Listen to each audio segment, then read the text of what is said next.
Here's Kristina Kananen. Have you ever had a meeting just crash and burn as soon as you walked in the door? I've had this. It's when I was involved in a very special committee. We were trying to solve a problem. My team and I had all the answers. We were ready for our presentation. I walked in the door of the conference room, and there was my nemesis, who was not on the committee, but somehow managed to get invited to the meeting. And I was like, oh, no, because this person had the ability to take my ideas, naysay them, and turn them around to their own advantage a couple of weeks later. Needless to say, the emotions for me in that room were anger, disdain, disgust, frustration, anything that's non-productive. It's what HeartMath calls depleting emotions. And mine were definitely depleted, and the meeting was kind of a disaster. Had I known then what I know now, I would have been able to use some of the techniques that HeartMath had developed over 60 years of research. They have done a lot of research on the heart and its influence on the brain. Sometimes we find ourselves running amok in our brain. We're doing everything as a thought. The heart can modify that so that you can come from a more heart-focused emotion, such as care, compassion, appreciation. I had none of those things that day, none.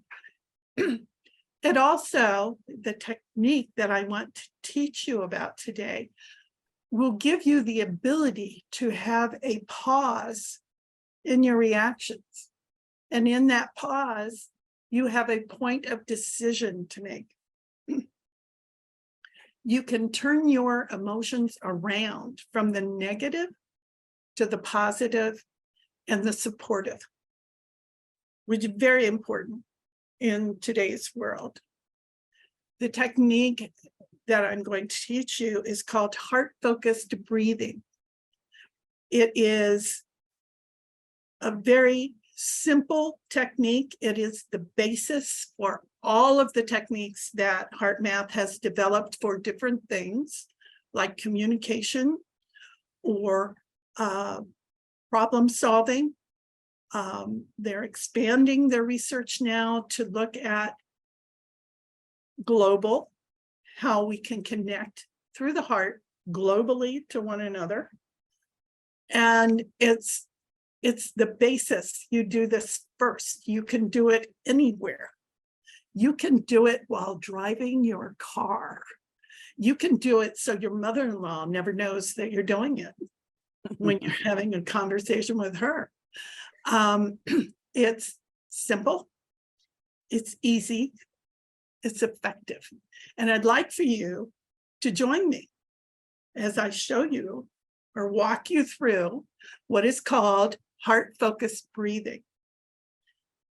And first, you want to focus your attention on your heart. Some people put their hand on their heart. It depends. If you're not driving, you can do this. And you start to breathe slowly in and out, slightly deeper and for a longer period. A lot of people do it for a count of 5. 5 on the inhale, 5 on the exhale. So try this. Focus the air going in and out of your heart. You know it goes in and out of your lungs. Have it go in and out of your heart easily, comfortably, just in and out, and in and out. Now, if you're in a conversation, you'll still be able to follow what's being said around you. And you'll be able to continue with your heart focused breathing. You don't go into a meditation. It's not one of those big, take a deep breath and count to 10, which just stops everything. Heart focused breathing just gets into the groove of what's happening. It gives you that physiological change in your heart and allows for a coherent connection with your brain. So you're no longer in your ego, you're in your heart. And being in your heart, you have more compassion for the people around you. You have more understanding. And in all of the world, that's one of the biggest things that we need. It will also take the intensity out of a situation. If you're having an argument in your meeting, it will calm you, which I would encourage you to use this technique and see how it changes your viewpoint on things. Thank you.